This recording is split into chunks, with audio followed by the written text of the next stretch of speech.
Nealon on Saturday Night Live. I don't know how many years, a couple of years. He was the anchor man. He did a lot of sketches. Hans and Franz, one of the more recognizable ones memorable ones. And now he's on the show Weeds. Artie says he's one of the best stand-up comics he's ever seen. He's a funny man. Hey, Kevin, great to see you. Kevin Nealon. There he is, the guy. Big guy. He is a big guy. You're bigger than I thought you'd be. Thank you very much, Al. Well, I tell you, I love doing these kind of shows, like radio shows, because you finally get to meet the disc jockey, and you kind of, you had him pictured in your head. Now you finally get to see what he looks like, and you look nothing like what I thought you looked like. You're a lot taller. A lot of people think I'm black.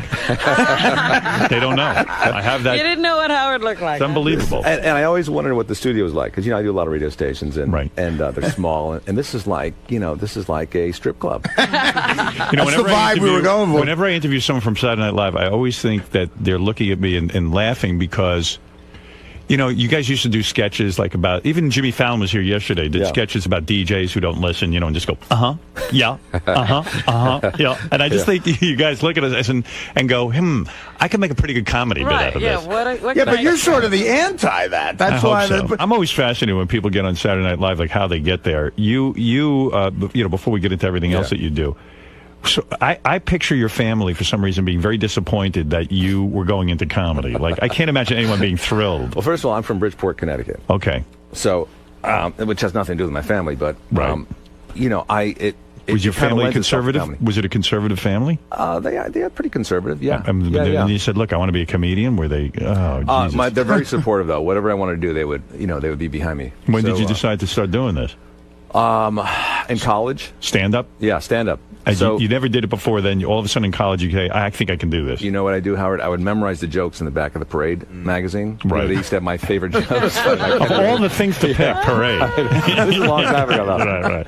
And I would memorize those. And and then at little neighborhood parties, I would tell them, I'd personalize them like they were my own. Right. And I would say, hey, did you guys hear about this guy who he robbed a fire truck the other day? And they go, no, serious? Yeah. And then he was arrested 2 hours later, some guy who robbed a cop car. And then some one of my friends said, you should go into New York and check out those clubs like the Catch a Rising Star and stuff, and go on. All these. You were going to college? Where were you? Going to college, Sacred Heart University. Sacred Heart University? Yeah. Where the hell is that? That's in Connecticut? You did not have high SATs, did you? No, I didn't. I was not good with the SATs. But, so I went to Sacred Heart University for 4 years, and then I got out, and I waited a year. And I actually played football at Fairfield University because I always wanted to play football. That was my no kidding. Yeah. What did you play? Quarterback. You were the quarterback. Wow. And the kicker and the punter. No kidding. And some team. Most comedians can't do that kind of stuff. No, they right. can't. But I took a night course, so I would be eligible to play. It was a night course in criminology, but I went once, and then the next year they found out that I was 21 and only taking one course, so they wouldn't let me play anymore. So then it was time for comedy. I see. So you start going to these clubs. And when do you realize, using Parade magazine is not the ticket to the future? Well, I never actually did those jokes on stage, but I went to the Catch a Rising Star, and it was so intimidating because it was a New York club. It was small, everybody was packed in there, and there was guys on there like, Belzer and Barry Diamond, all these comics that were really seasoned and tough, and I thought, I can't do this. Right. It's embarrassing to go up in front of them. You've never done it before. Yeah. So I got to Los Angeles. I've never been to Los Angeles. I think, I'd love to see California. So I got out with a friend of mine. Right. And I just started hitting the open mic nights. And weren't you nervous that your future would be a disaster? Like at first when you start going into it, you go, what are the odds of me becoming a professional comic? I've never done this before. And while my other friends are out there getting real jobs and preparing for the future, this is just going to be an utter disaster? Well, they can prepare for the future because they went to a good school. Right. You didn't even have enough. You had nothing to fall back on. That's right. No, but Sacred Heart is a good school now. It's evolved into a very good school. Not then. It was just starting out. But I gave it 2 years. I said, if I don't see any kind of progress in 2 years, I'll go back to Bridgeport and try to make something of myself. Right. And things started happening. I felt good. I liked it. I also was going to try out for a kicker with the USFL at the time. So in 2 years' time, you start to do stand-up comedy, and you get quite good at it. According to Artie, you're like one of the best.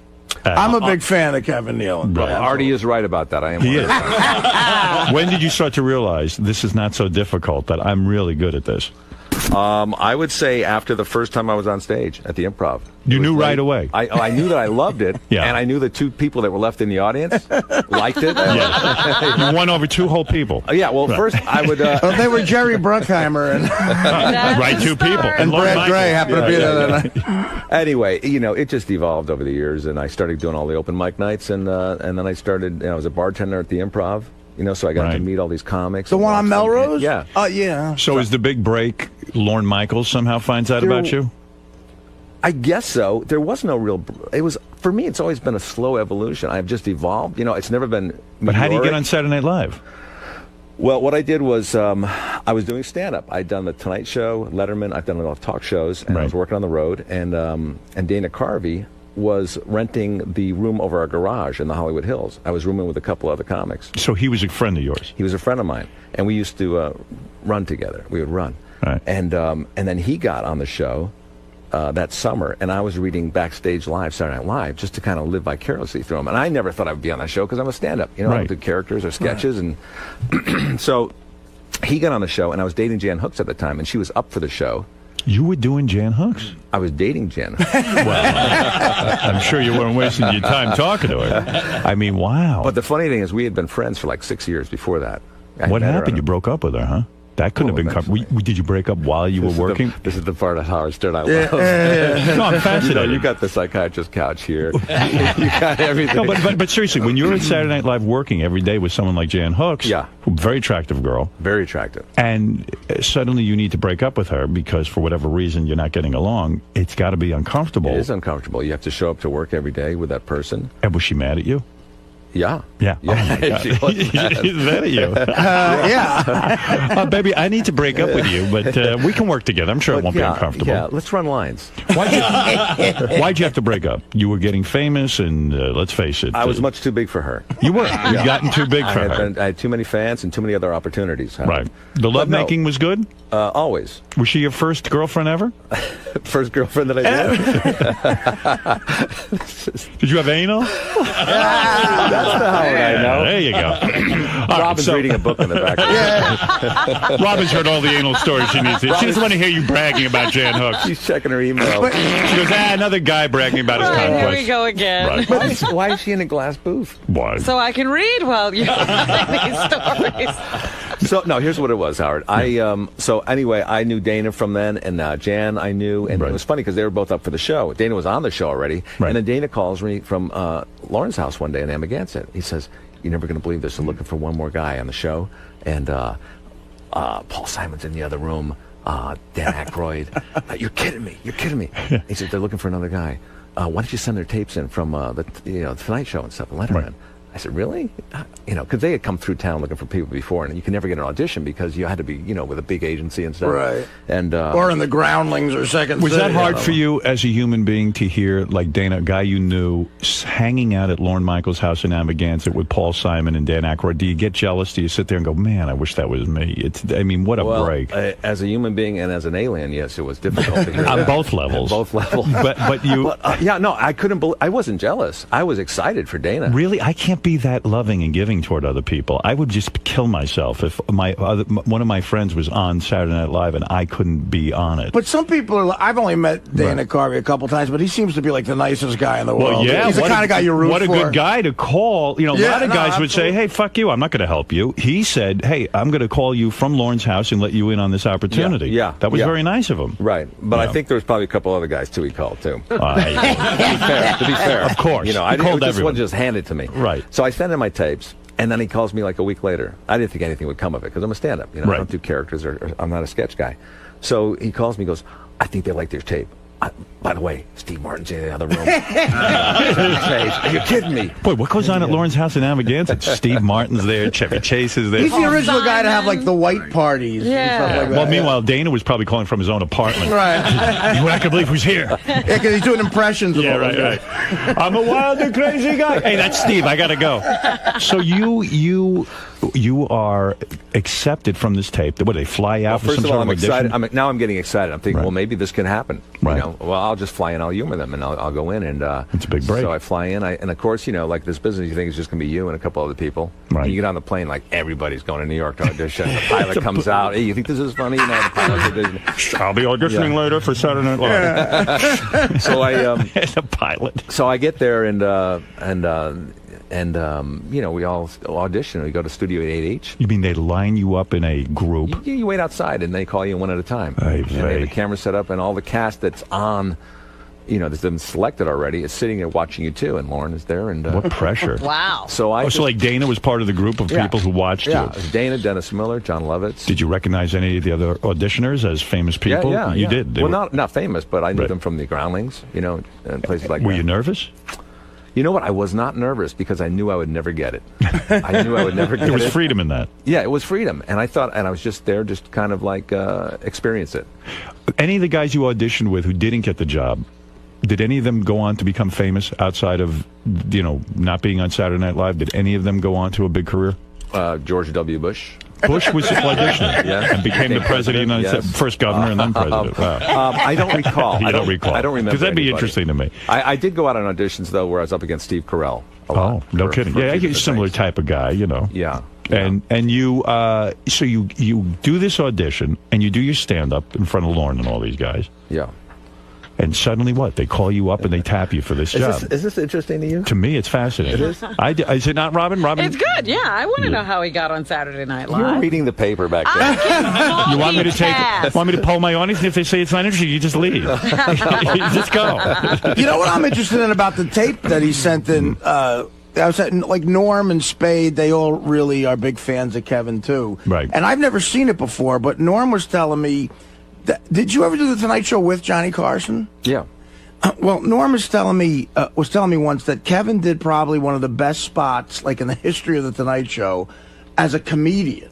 Right. And he just said it was so impressive. And again, I've never seen it, but it was the kind of impressive to where you go, wow, this guy is going to be something. And it's so hard to send in a tape and get people to react over that. Was that on the tape? Do you know what I'm talking Yeah, about? I do. I think that was on the tape. Right. I did a thing called Choices, you know, you did when you was a kid, you know, would you rather do this or do that? Now I think there's a game out about it.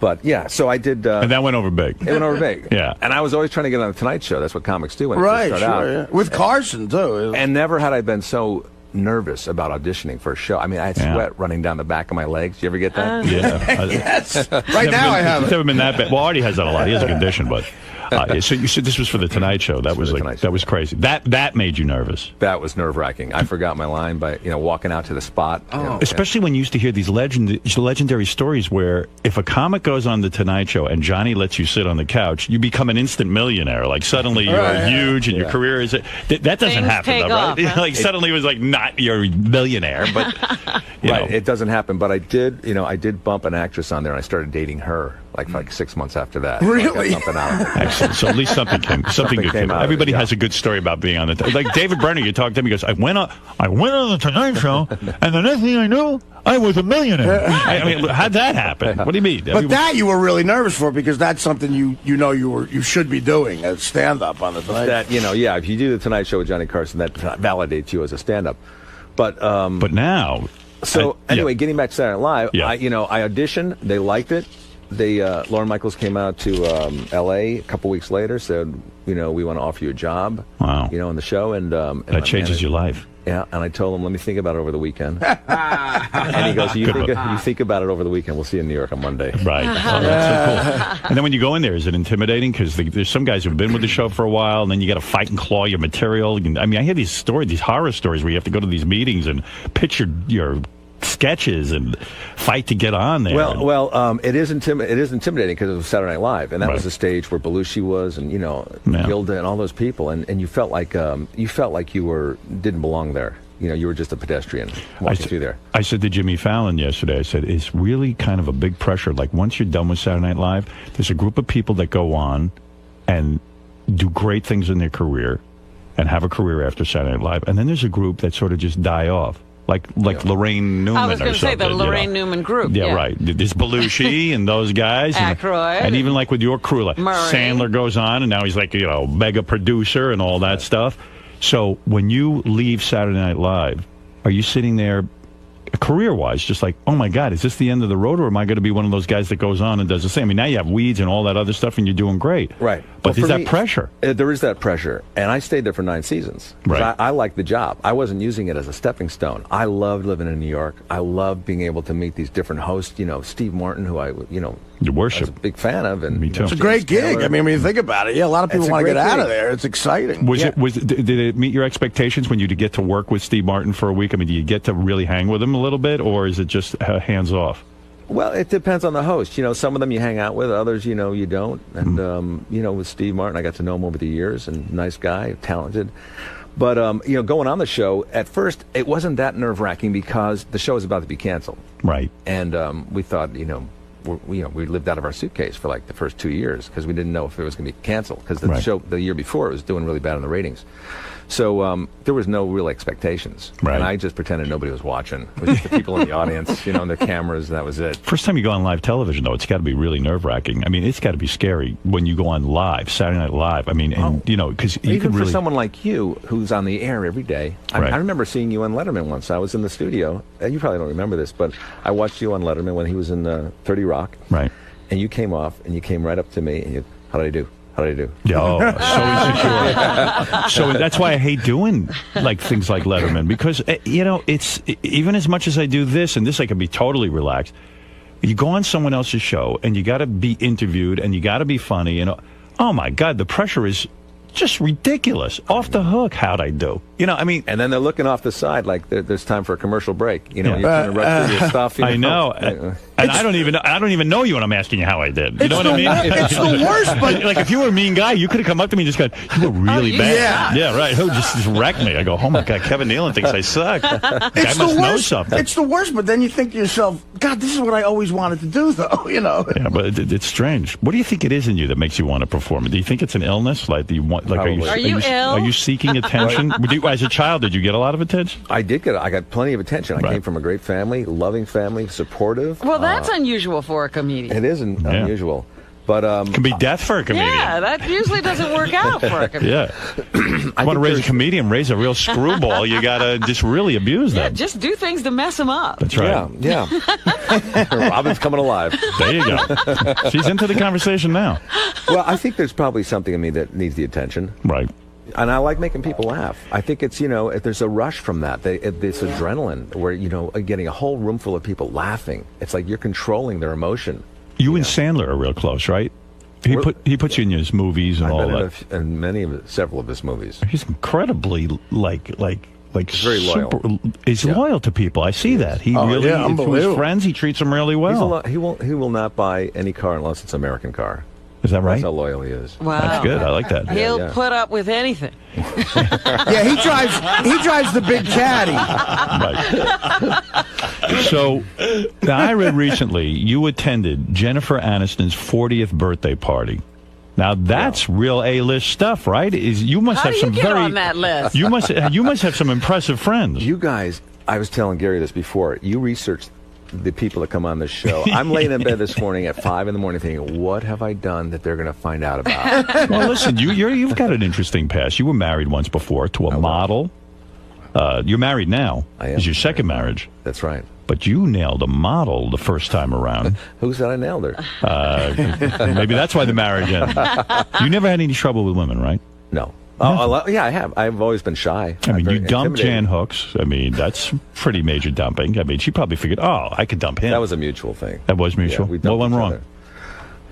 What went wrong? Nothing went wrong. It was just, it ran its course. Sometimes things don't have to go wrong. Right. It ran its course, and the thing about Jan is I loved her. She was very, very Do you want her back? Is that what talented. you're saying? Probably one of the most talented, funniest women, aside from my current wife. Is it hard to be I'm being serious now. Cut the music. Is it hard to be in a relationship with a woman who's a fellow comedian? She's on Saturday Night Live competing for airtime and all that other stuff. The two of you are probably a little neurotic about it. Isn't it hard to be in a relationship with somebody who's in the same show business sort of venue as you, and you're both comedians? It's got to be difficult. Hey, listen, I think it's hard to be in a relationship with anybody. Let's say you were dating Robin.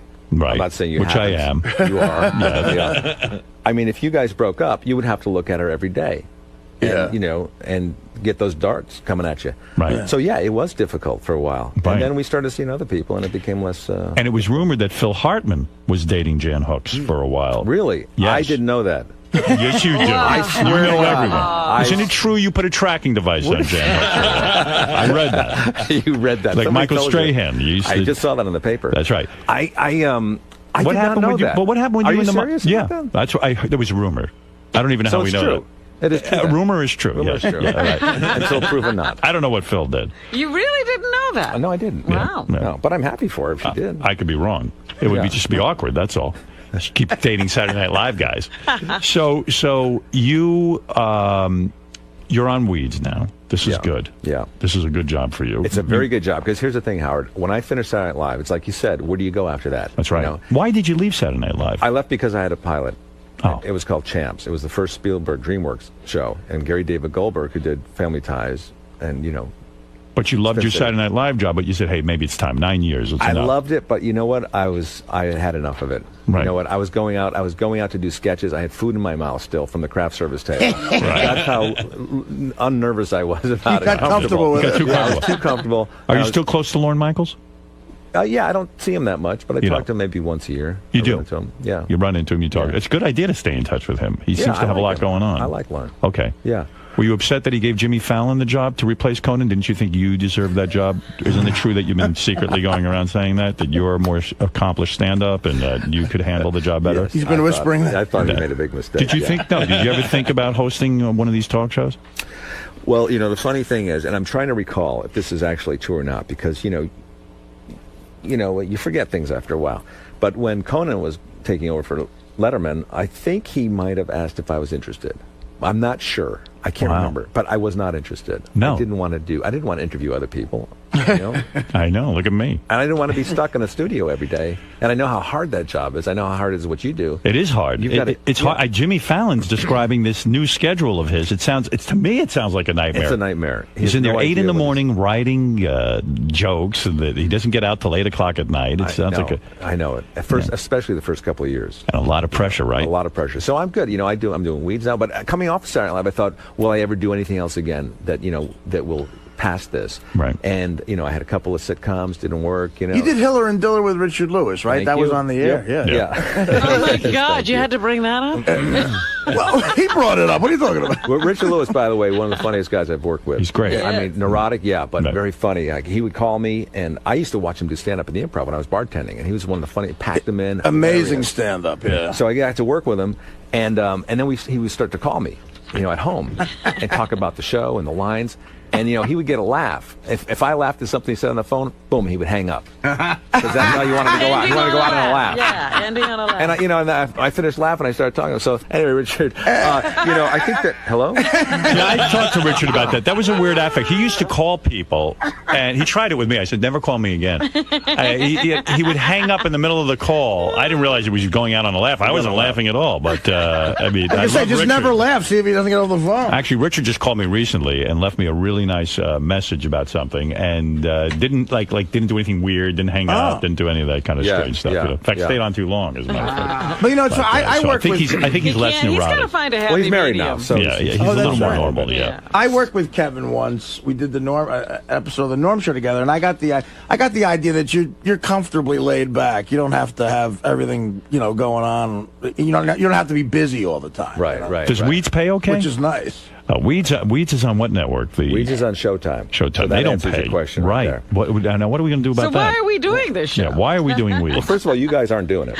Right. I'm the one doing it. Good point. I thought So we let's were cut doing that it. bullshit out right now. Well, we're doing it because I'm living comfortably from my late night Saturday Night Live money. Is that right? Does Saturday Night Live? Got a lot of low-paying jobs. Why do you think I'm doing stand-up? That's true. In fact, no, you can no. see Kevin tonight through Sunday at Caroline's on Broadway, Manhattan, which is great. I should get over there. You should come and see I me. You know really what, should Howard? come I see would you. come with you. I don't have a gig this weekend if you're around. I will be around. You know what? And then everybody's going to be watching you. Are we getting free tickets, or do we have to pay?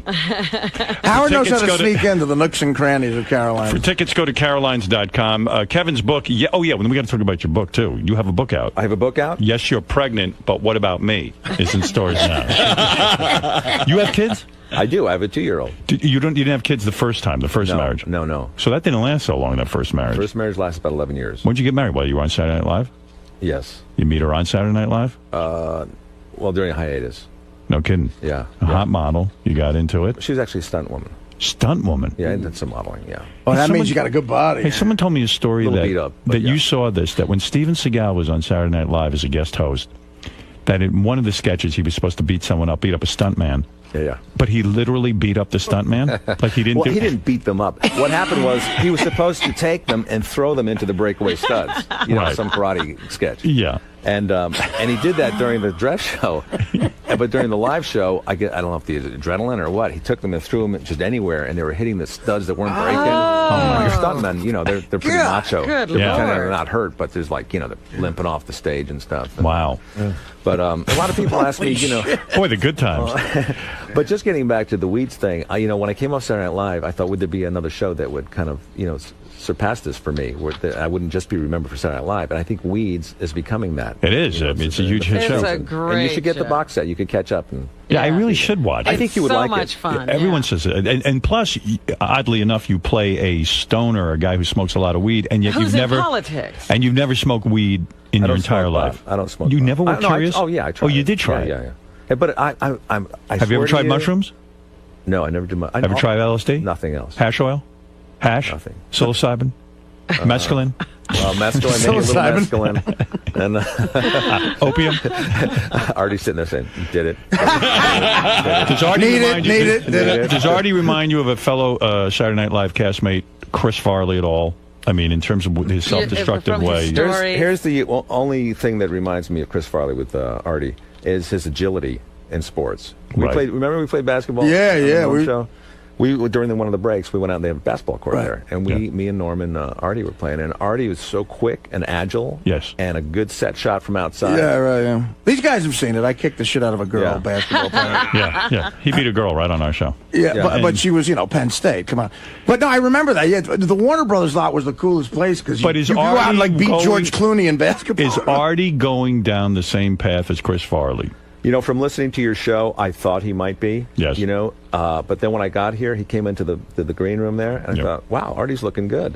there you go. He lost He's some alive. weight. He Yeah. shaved the beard. Yeah, Farley was an amazing athlete, right? He Yeah. was He was good. maybe like an all-state football player. I think Really? he wrestled, and he Yeah. and he What's this? When you go to Jennifer Aniston's 40th birthday party? He tried to get off no, that. I subject. want to know something. Wait a second. Yeah, okay. Well, if Is it Kevin had said, Adam- "I think Artie's going to die tomorrow," he would have stayed there. But there was nothing there. It was kind of like, hey, you're not like Chris He's Farley. rethinking that answer. I thought you were like Chris Farley. So wait a second. I don't give a fuck What if is he's got a it- good what- set shot. What is your connection to Jennifer Aniston that you even get to go to the party? Was she a guest host? Well, Howard, you have to understand, I'm a very popular person.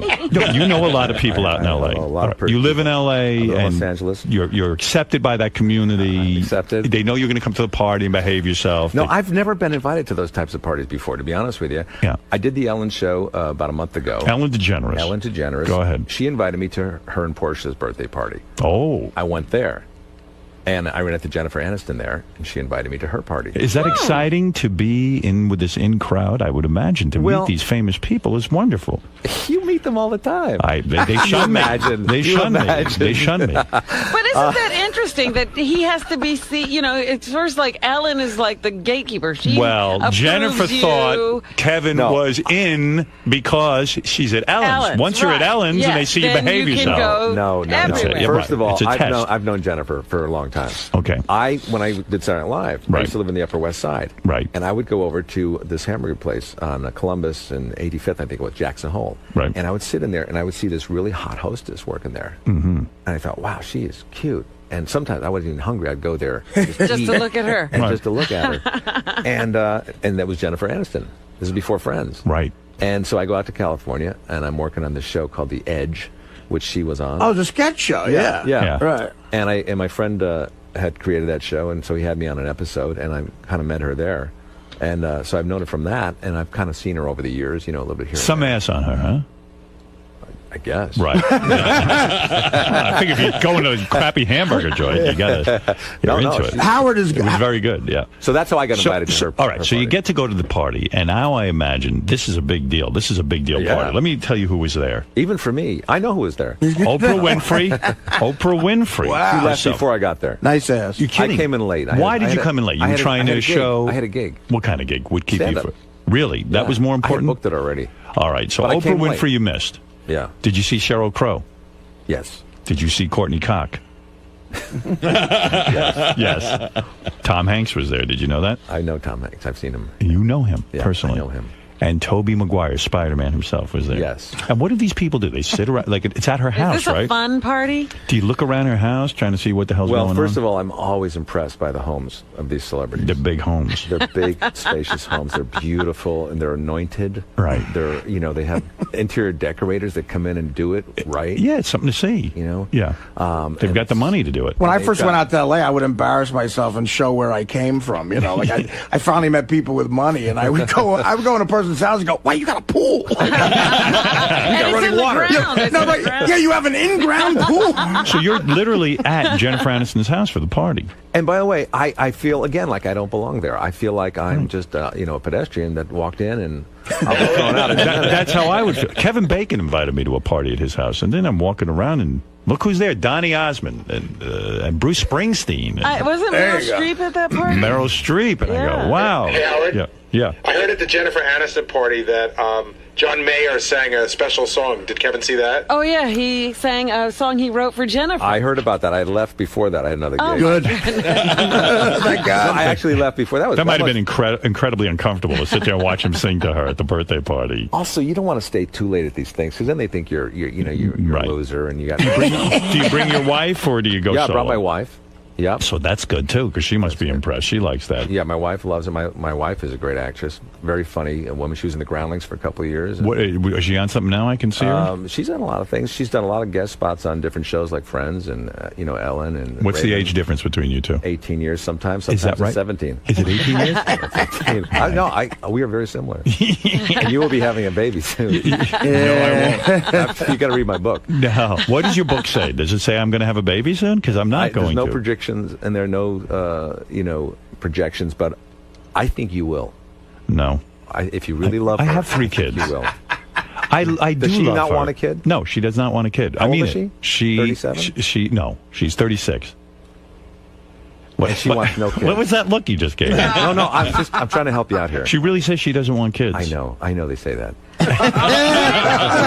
What's the critical time? When is she going to say, well, You've it's been married now? for about 10 months now? Yes, but let's face it, we've been together 8 years. Well, the thing about Beth too is, Kevin, is she's 8 years. 8 years, and I use rubbers.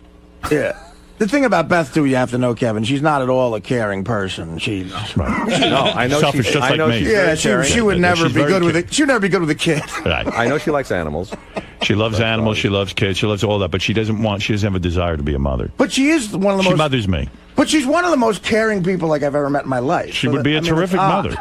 But we've really spent time talking about this. I mean, Yeah, I we know. really did. And But did you? things do change. Did you not want a child? I wanted a child. Oh, you did. Yeah. So what is the difference? I wanted Right. a child. Yeah, you'd never been a But father before. your girlfriend wasn't saying she didn't want to have kids when you married her. What? No, she wanted kids. Yeah. Oh, so what are you She was- saying? yeah. Well, he knows people. What did I say? I know it sounds weird, but look at Robin. She never wanted kids. I mean, there's a lot of women who don't want I kids. never wanted What a does she husband want? either. What do you want, Robin? What does she want? What do you want? What I want to have fun. She knows she wants a husband. She does want a husband. Yeah. Every woman wants a husband. Go ahead, tell Kevin what you want. What? Cock. Oh, God, help me. I want to go back to reading the paper. Listen, yes. So anyway, Yeah. The So book. I wanted a kid, Right. and the book is basically, it's called Yes, You're Pregnant, but What About Me? And it kind of deals with a lot of. are you jealous of your kid? In other words, your wife, a very beautiful woman, I've a young heard about woman. this before. No, there's You no are not. jealousy. I would want him to have my wife. When she sits there and cuddles, you have a son or a daughter? Son. When she sits there and cuddles your son, she's busy kissing your son. She's busy attending to your son. Cooing and billing. You're having less and less intimacy with her. Don't you sit there and go, enough already. What about me? That's the title of your book. I think you're tapped into this. You have this feeling that you're being ignored. That may be the next book, but this book is before the baby came. It was during the pregnancy. I see. But no, I don't have any of those feelings because I love the kids so much. You know what it's like. You have 3 kids. Yes. Remember when they were 2? Yes. When you it's great. them and, It's fantastic. When I love them, yeah. Like I don't love them anymore. So I want him to have whatever he wants, And no, we're still intimate, and we do things. We have date nights, and we take trips together. How many in help? Now, how many people you got help? You got how we many have the nannies? National Guard. We have the National Guard. You've hired the National Guard to watch your son. You're so smart. We have one a woman that comes in to help us kind of part-time, and that's it. Really? Yeah, Oh. yeah. My wife is a great mother. She's and she also does the acting things. She's I'm going to look up pictures of her. I bet you she's super Check hot. her out. Yeah. Does she take the baby to the set? When she works sometimes. Wow. Well, she should still dress up in special outfits when you want that. Oh yeah. Yeah. Yeah, totally. And she spanks you still? If I'm naughty. Yes. You've got to go see Kevin tonight through Sunday at Caroline's on Broadway in Manhattan. For tickets, you can go to carolines.com. Kevin Nealon's book, Yes, You're Pregnant, But What About Me? I like that title. That would be a good title. That would interest me. That's in stores now. And you got to go watch Weeds. I'm going to watch Weeds. You will enjoy it. What's her name stars in that? Mary Louise Parker. Yeah. Mary Louise Parker. I like her. Yeah. Howard, you would like it. She gets banged every episode. So she gets banged over the desk. Is she banged nude? Back in a limo. She's nude. You see titty? Titties, vag, everything. Do I'm you ever surprised you have not watched it. Why am I not watching that? You're I'd like crazy to. I to think not she's watch the attractive. show. She's Very hot, attractive. Howard. She's hot, but she fucks like crazy in that show. I felt very bad for her when she had her twins. No, not twins. No, she had a baby. I thought she had twins. She had a baby, and her boyfriend was Billy Crudup. He's the guy who got her pregnant. And then boom, right off with Claire Danes like that, even before she gave birth to the kids. And you know what his book was called? You're Pregnant, I'm Leaving. You're pregnant, I'm out of here. Yeah. That's a different book. I'd read that one too. Now, did you have to put up with that whole situation while you were shooting Weeds? I think that happened a little Before, before yeah. Weeds. Yeah. So did she come into the trailer and talk to you about it? Do you advise her on how to deal with this kind of thing? I'm not good with that kind of thing. You're not. You don't have any personal conversation. Here's what I'm good at saying. Yeah. Here's what I'm good at saying, Howard. I'm so sorry. Is it true he wrote a book called You're Pregnant and Claire Danes Looks Hot to Me? I wrote a book called "You're Pregnant and I'm Not Billy Crudup." Right. No, but yeah, she's a great But she's actress. doing okay with that Oh, emotionally? she's great. Yeah, she's great. She's a strong woman and a great actress. Is she doing anyone on the set? Is she involved? I know You do of. not know. All right. Maybe Okay. Phil Hartman. I don't know. It could be. You never know. No. Listen, Let me tell you something. let me tell you something. I always wanted to do you on Saturday Night Live. What happened? But then Michael McKean came on and he did you. Yeah, he did Yeah. pretty funny to me. Yeah, and I'm not a great impressionist. But And- all I could do was this. Let me tell you something. And Adam Sandler did Baba Booey. That's right. if That's you right. remember. That's right. Yeah, that's Hey, What? what's her name again? Mary Louise Parker. She was dating, and I think maybe almost engaged to the black guy that was on Weeds. For Really? Really? what? Were they? Were they a couple? relationship No. together? No. You sure? Look, I didn't you're hear asking the that. wrong guy. Apparently, I don't know anything that's going on. You didn't know she on was the in show. an interracial. On the show, On the she show, was. she's with him. Yeah, all the news is coming in now. Baba Booey. No, you know. that's On the something show, else. she's seeing him. Like a part Right, of no, the but I thought character. she was. I got it wrong. Here's a picture of Kevin's wife, by the way. All right, let me see this. Her name Let me is see Susan Yeagley. Susan Yeagley. Very talented. Very Oh, funny. she is talented. Yeah. Oh my. Yes. No work Very done. attractive. No work. No work at all. Boy, she is attractive. Yeah. What a body. And this is before the baby, or Make me an offer. is it 500,000 That right is. now? Let me take a look at that. Look at that. Right there. This is like being in a courtroom. Go ahead. You want to see Exhibit the A. picture? That's before or after the baby? I'm looking at me. I think that's probably before. Yeah. No, that's 9 months pregnant right there. Oh, wow. That's good. I didn't gain a pound. Yeah. Oh, she's a very attractive woman. Thank you. I can gained see like- why you. I you're- gained 30 pounds during the pregnancy. Is it hard? Is it hard? Did you really? I did, yeah. Is it She's hard? nice looking. My first kid, I gained a ton of weight. You get nervous. You do. You start eating. You're, know- a girl like this, to get her, you got her on the first date, or did you have to put in a lot of time? Here's what I did. Go ahead. Be honest. I'm always honest. You know me. Not always, but go ahead. Well, I skirt around honesty pretty well. Go ahead. What happened was, I'm going to do a pilot. It's for a friend of mine, John Henson. He was doing a pilot for a talk show. I know that guy, John Henson. Yeah. Nice guy. Yeah. And I get into the makeup room, and Susan, is sitting in a makeup chair. She's waiting to go on. She's been waiting for hours. Yes. The show's running behind. I see her. and loud enough for her to hear. I say to my makeup artist, I said, can a single guy adopt a baby? I mean, you always hear about single women adopting babies. Can a single guy adopt a baby? And she went... She perked up. I kind of saw her from my peripheral vision. Yeah. But I meant that. I was serious about it because I wanted a kid. Very sensitive. What you figured that's what a woman would respond to? Well, if she responded to it, then that was the woman that I was interested in. Why? Because, in other words... I was ready to have a kid. Yeah, I wanted see. a kid. Yeah. But also, I liked her, too. But when you look at a broad like this, you go, man, I don't know if she's even in my league. I got to go check this out, see if I can get her. Exactly. So, Right. so we waited for a couple more hours before both of us went on. And I got to know her, and we laughed a lot, and she liked me. And Natural breasts?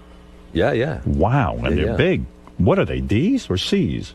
I've You know. never asked her. You don't know her bra size, and you married her? Yeah. Wow, no. I would never do that. You went in blind, huh? I went in blind on it. Beautiful. And does it take you a long time to get in her pants, or do you have to? I was wearing her pants after the first day. Well, you're quite the ladies' man. I'll tell you that. I didn't know that about you. No, but you know what? I'm a slow mover, Howard. I'm a lot like you. You're probably very... I'm romantic. Yeah, you're romantic once you kind of feel confident with her. Right. But leading up to it, you're probably not sure. Even though you're Howard Stern, Right. you're a little maybe intimidated. I think by a hot because girl. I'm Howard Stern, I move slowly because I'm pretty sure they don't want me. but even Beth's mother almost passed out when she heard I was on the scene. Didn't she hang up? But She hung even up, if you yeah. weren't Howard Stern, even if you weren't Howard Stern, now I'm doing you. Now, even if you weren't Howard Stern, you would act slowly, but then once you got her, you would romanticize her, and Yes. you would be in her pants. All right. Well, listen, I'm proud of you. You're doing very well. Kevin Nealon, you got to go see him at Caroline's, Broadway, Manhattan. You got to read the book. Yes, you're pregnant, but what about me? It's in stores now. It's all Kevin all the time. And if you don't like Kevin, you might see Howard at the show. That's right. You'll never come. No, I might come. I don't know. I gotta see what's going on. I think you'll find me funny. According to Artie, I will find you funny. Yes. There's no doubt. All right. Hey, Kevin, thanks for coming on Thank the show. you, Howard. It's a pleasure to speak to you. It was exciting. Kevin, how'd it go, man? I don't know. I think it went all right. I think it went well too. Yeah. I mean, he was very inquisitive, as I knew he would be. Wasn't that painful? It's actually kind of fun. Yeah, well, no tough questions, right?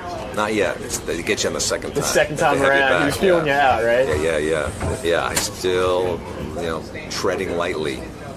Don't completely trust getting there, though. So don't do anything stupid between now and next time. Don't give him any ammo. No fodder. Yeah. So you had a good time today? That was a great time. It was good to see, Artie and Gary and everybody. And Howard is very congenial, very nice, and I will continue to be a fan and a listener. Awesome. All right, man. Thanks for stopping Thank by. you. On TV talking about Robin, and this is revealing because this is more than she tells me. This is revealing. It is. What did I tell her? You know, I had dinner on Saturday night, sorry to name drop here, with Robin Quivers, whom I love. Who's that? Howard Stern's. Yeah, I know. Okay. Oh, okay. Yeah. I'm like literally falling asleep right now. Yeah, I so see tired. that. Yeah. And she's dating like a 25-year-old guy. She's dating like a And if 12 he or dies, he is a 25? He's Yeah, 25. Okay, all right. I said, wow, times have changed.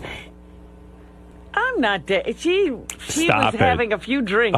Come on. She was having quite a few drinks. Why are you being so silly I'm about not this? So you're being dating silly. a 25-year-old. I'm not. You are. I'm- You obviously confided in her, and Here she told we it on go. TV. I said I had dated a No. 25-year-old. So you're I'm not now? dating any 25-year-old. You're not seeing that guy anymore. No. It's over. It's over. All right. Whatever's over. We're not dating. Where now. did she get that idea then? I'm telling you, when you're talking in a room full of people and everybody's yelling, she probably remembered it that way, but that is not the case.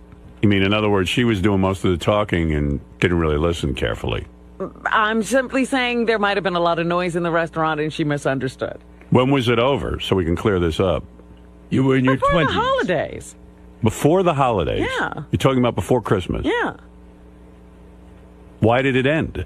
It wasn't anything. It was, we But went out a couple of times. A couple of booty calls, but so not why not? booty calls even. He was your booty call. He was not a booty call. So you never did him? No. Never had sex with the guy? No. Wow. I'm shocked. You're well, I thought be that was shocked. but I thought that was the whole point. You wanted to have No, sex with a I told 25-year-old. you I don't have that point in me.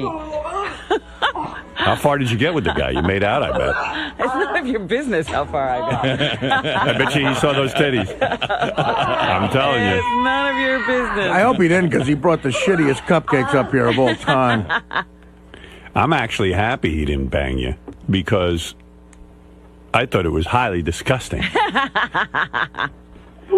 But it is my business. I brought him to you. I mean, let's face it. So, nothing happened. Were you embarrassed to be with a 25-year-old? Did it ultimately, faced with the actual reality? Like it was a fantasy, and then faced with the actual reality, you said, I don't want to go there. No. You just didn't like him that much. No, he was a sweetheart. So what's the problem? I wasn't going to have a relationship with a 25-year-old. But you always claimed that. You said, I want to have sex with a 25-year-old. No, I never said that. See, this is what you said. You told me. Howard, I'll work on getting the tape. Thank you. Because you said... Again, I will tell you exactly what I said, because I know what I said. And then we'll get the tape. It's time for me to have an inappropriately young man on my arm. I was talking about going out and being seen with a young man. I don't know.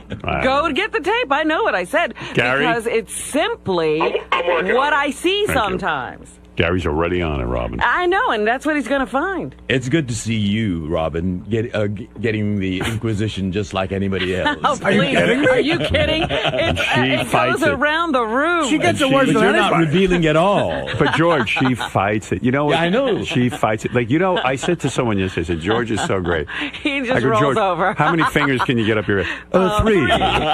3 fingers in my ass. Why would you have fingers in your ass? Well, there are times I have to apply ointment And we don't know a thing about her relationship now. I mean, after your Inquisition. No, but did you ever go out with him and be seen on? Was he seen on your arm? Did that happen? Oh, it did happen. Where did you take him? I didn't go any place fancy, but Fred saw him at my apartment, and we went to restaurants. So your fantasy was to be seen with a 25-year-old. It wasn't a fantasy. It was a joke. But the joke came true. I mean, so obviously it wasn't, many a truth is said in jest. Don't you agree?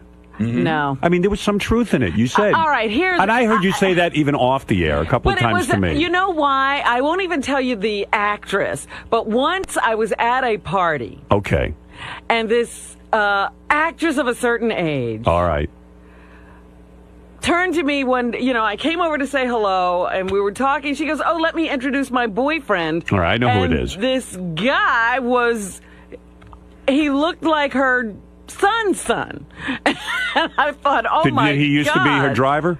Huh? Did he used to be her driver? I don't know what he did before. Okay. I'm simply, and so I said, there must be a point at which women get to a certain age and they think, I'm going to just have some fling with a young guy. And it was a joke on my part. It's not a wish or a desire. Now, when you were seeing this guy, whatever you were doing with him, did you make it clear to him that this is no desire of yours?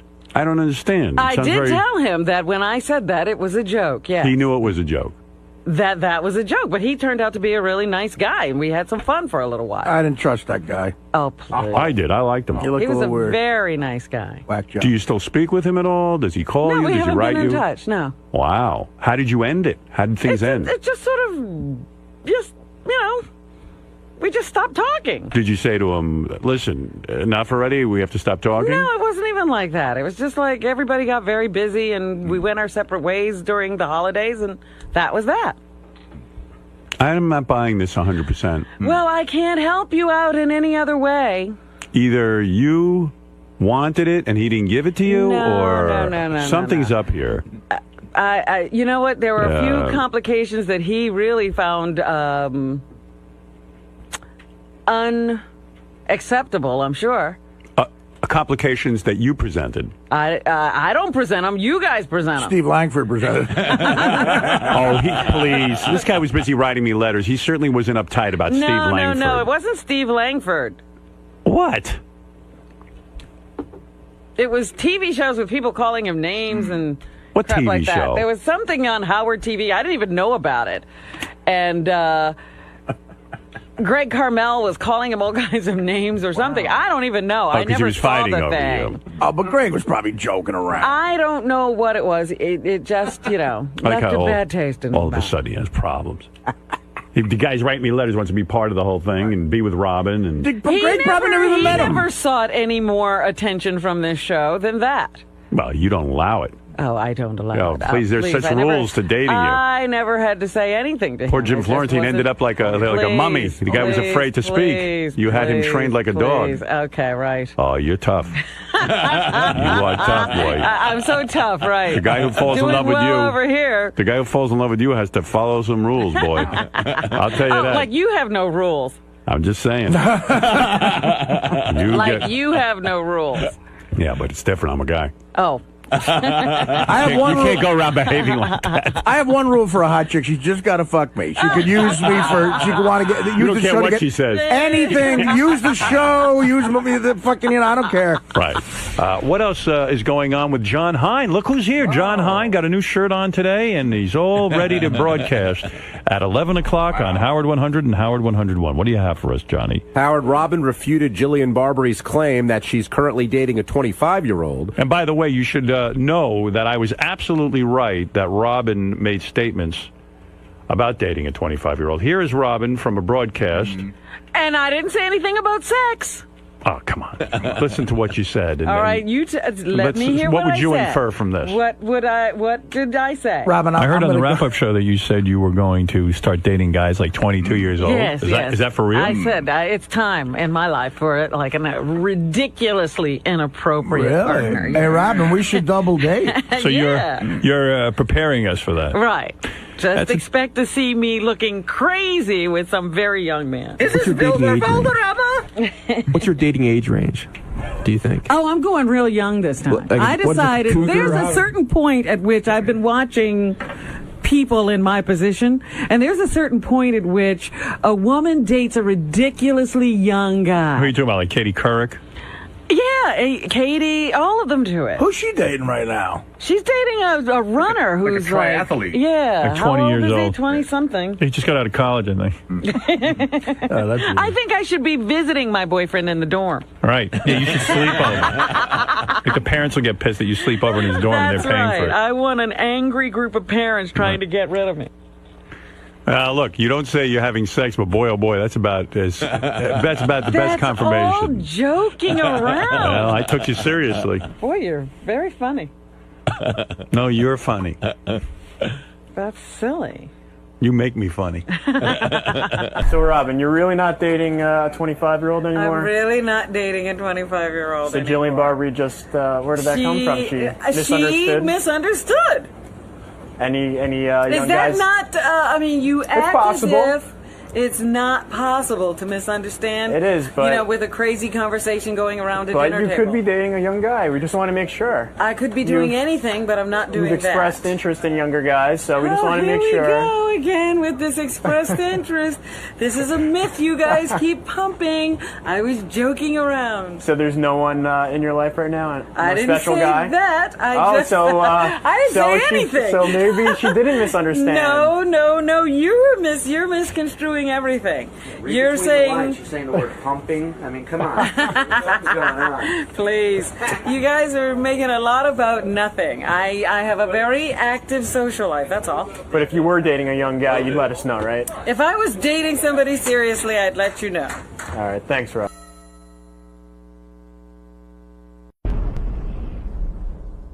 Hi, this is Richard Christie, inviting you to watch my new television show, Howard TV's Interview with a Porn Star. I was very promiscuous. On the show, I interview some of the most talented and beautiful women in the adult film business. When I was about 18, I met up with Ron Jeremy. You and I both know that not all artists work with oils, watercolors, or clay. No, sometimes they work with vibrators, dildos, or rubber fists. Did you write all that yourself? Howard TV's Interview with a Porn Star. New episodes premiere every week, only on Howard TV On Demand. Turns me on knowing that I'm turning on other people. Weird for you? No. There was a lot of shit went down. No shit went down. You want to freshen up? I'll take a break. No shit went down. When is the last time you spoke with him, Robin? When was the last time I spoke with him? The other day. Oh, really? Yeah. Oh, okay.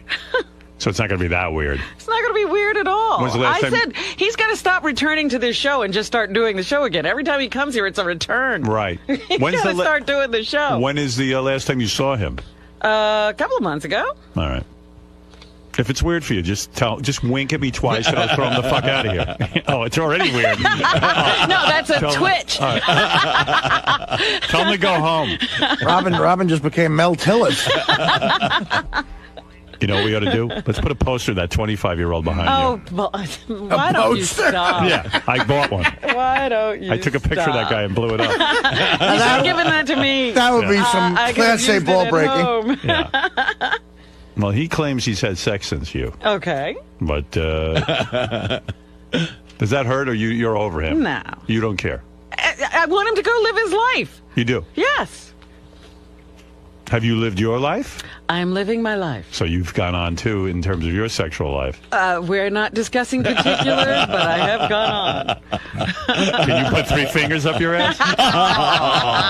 I don't think so. Well, George can. George loves it. I've been much too forthcoming, haven't I? No, George, you're wonderfully. Oh, no. I'm taking my cue from you. No. You're one of the guys, honest. George. You're in a committed relationship. George, you're a man. You're allowed to do that. I am married. You should be able to freely discuss anything. This is the Howard Stern Show. All right, you don't have to take a cue from me. Robin, you go freshen up. I'm going to go take a break. I'm just going to go say hi to Jim. No, I want you to don't say hi. No, I do want to say hi. I want you to see each other for the first time on Well, the air. that may be your desire, but it's not going to happen. Unless you bring him in right now.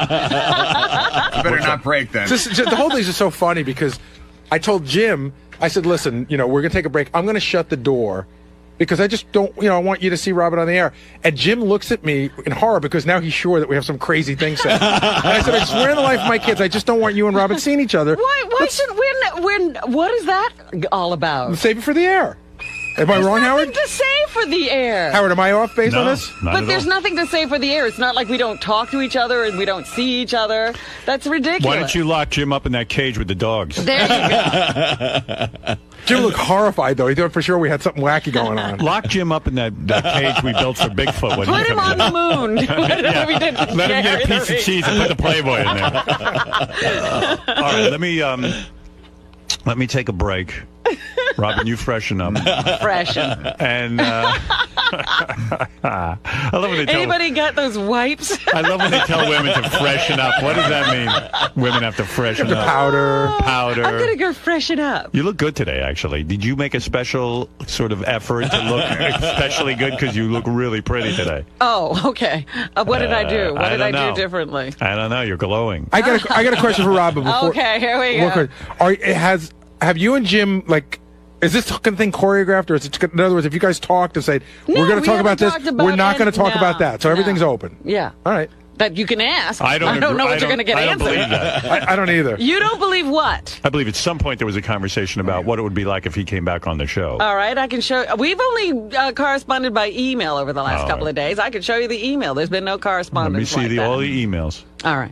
And the emails you write to Beth, too. I want to see that. I know you're at it. I know it was weird because Will tried to pre-interview Jim yesterday, and he said, so what's up with you, Robin? He goes, I'm going to talk about that on the air. I got to talk to my lawyer We wouldn't even do first. the pre-interview. Did you enema yesterday? Did I enema? No. Did you empty out completely? No. Just in case. I got a full load on. What if he walks in here? And I will do what? You shit your pants. Now, what if he walks in here and suddenly he looks at you and you look at him, and now all of a sudden he has feelings again, like what happened on The Bachelor? I hope Fred has the appropriate music. Like what happened on The Bachelor. The guy had a change of mind, right, and then wanted back his old girlfriend. What if he wants you back? Will you consider it? What? Will you consider going back with him if he wants you? No. Are your doors still open? My door is closed. Your door is shut. Tight. But did you deadbolt it? Yeah, would it be Got those possible for him? You have to have a special security key. Could he Jimmy the lock? I used the fire escape. You got in through the fire escape? I got in through the fire escape. Yeah, is there a back door, Robin, that he can crawl through? I think that I put alarms on all the windows and doors. All right, so it's really over. This is not going to be different. It's not like Artie and Dana's saga where suddenly he's Oh my introducing God, her I to- hope not. Right. Well, Robin didn't enema, so we know she's full of shit. I'm Jim Florentine. I'm down here today because I have a new CD out, Terrorizing Telemarketers Volume 5, and a TV show, VH1 Classic. It's called That Metal Show, and it premieres Saturday, March 7th, 11 p.m. And they might ask me other questions. I'm not sure. Like what? You know, they might ask what happened to my neck, how come I'm wearing a gay turtleneck, and do I still live in Jersey? I think that's all I'll ask. Oh, there's nothing, no other questions? I don't think so. I mean, do you know something that I don't know? I know, it's kind of funny that you're standing next to that picture. Oh, they'll ask me pictures. They'll ask me pictures of Artie, I'm sure. That person over there? Oh, is that why you? That's why you positioned me here, you fuck. No. Yeah, okay, yeah. That's what you said. Stand next to Artie. I'm like, okay, fine. And then you go. And then when the camera's on, oh, look who you're next to. It's a good picture. Do you think they're going to bring this up at all? Now that you brought it up, now you brought it up, they might. I won't say anything to them. All right, well, thanks, because I'm sure you have a big say in what's going to be Howard's going to say in there. Oh yeah, of course. If you do, just go in there and say, look, he wants to just talk about his TV show. Okay, yeah, nothing about. Yeah, so let's see what kind of pull you have, because then when the interview's over, I'm going to say, look, they talked about it for 30 seconds, the TV show, so obviously you have no pull here. Yeah, I have no pull whatsoever. All right, so now I'm fucked. So let me go prepare, because they're going to ask questions about Robin. All right, man. Good luck. Thanks. Jim Florentine came by to promote his brand new album, Terrorizing Telemarketers, Volume 5. He's got one of the funniest calls I've ever heard on here. I could see why you fell in love with him. I could see why Robin fell in love with you. That telemarketing one. Hi there. Jimmy, that, hey now, that Terrorizing Telemarketing new album you put out? The one where the guy's on the telephone pole and he's interrupting? Yeah. I can see why Robin dug you. With that kind of... What's the matter with you? You all right? Yeah, why? You nervous? Of course I'm nervous. Being around Robin? Yeah, well, yeah, to be here, What's that big Band-Aid under your chin? I was snowboarding and I messed up my neck. I cut up and stuff, and then I peeled the scab off too soon. It's infected, so I got to wear a Band-Aid for a couple weeks. Robin, good you broke up with him. Yeah. What's up, Jim? What's going on, Art? It's good to see you, brother. Been a while. How are you, George? Is it true Nice Robin to meet hit you, punched you in the throat out in the green room? And I disregarded one of her emails. It was the opposite, in our Chris Brown, Rihanna kind of thing. Yeah. I was the batterer. Oh, I believe that. You're Chris Brown. Not weird to see, Robin. I know you two have been talking on the phone, but this is the first you've seen each other in a few months. Yeah. And she looks good. She does look particularly good. I think she dialed up. Particularly good. She dialed Thank you. up. Like, I don't try to look good every day.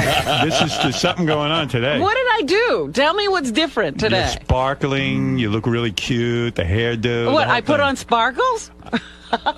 Well, maybe she still loves you. Oh, maybe that's it. Really? I don't know. I don't want it to be awkward. Robin swears it's not awkward for her, but You would hate it if it were awkward. Oh, it'd be terrible. Yeah, I know, right? When you look at him, Robin, do you remember the good times or the bad times? No, I'm looking at his eyebrows. There's something going on there. Really? You mean he doesn't look good to you? I'm not saying that. It just looks I guess like I don't have the eyebrows of a 25-year-old. Maybe he's a little bit too manly for me. Your eyebrows are darker than your hair. Maybe that's it. I don't know. Maybe that's it. Yeah, there's something going on. Actually, Jim has a lot in common with a 25-year-old. On the day the 25-year-old was born, Jim did his first open mic. Jimmy, were you upset when it was announced Robin was seeing a 25-year-old? Well, yeah, look, it sure hurt, you know, that she was dating him, but, I just wanted to be happy if that's what she wanted. Oh, she wanted it. Oh, yeah. Here we go. Listen to Howard. Let him tell you I the heard story. the guy was good looking. I didn't see a picture He of him. was but a good-looking guy. What are you going to do, you know? Well, I don't know. It hurts, though, right? It did hurt, absolutely, but what was I going to do? What can you do? Did you go out and get someone of your own? Not 25. Not 25. No, but 57-year-old hooker. Yeah, go. No, seriously, what did you? I'm sure you did something in retaliation. That's the guy. No, it wasn't that. That's like high school stuff. So anyway, you, Jim, thank you for the picture, but that's fine. Did you? What? So did you? you're okay with this, being here with Robin now. I know it might have been awkward for a while when you guys first broke up, but now we're okay, right? Yeah, I think, I made a bad decision trying to come back on the show a little too early, and I was like, you know what, we need a little time to make sure everything's okay. So I just postponed it, and I think it's enough time. We talked about it, and why we're both would you? good You with know, it. I think the problem, if I may get into it, was that you didn't really show the true side of yourself to Robin. He keeps saying. I know. Well, here's my theory on it, okay? And I don't know. Robin's You never have a discussed theory, it. but you have no idea what went on between the two of us. I know that Jim had to be on such good behavior around you. It might have driven him insane. Right. Were you on good behavior? Yes. No, I mean, me and Rob were taking upper deckers all across the country.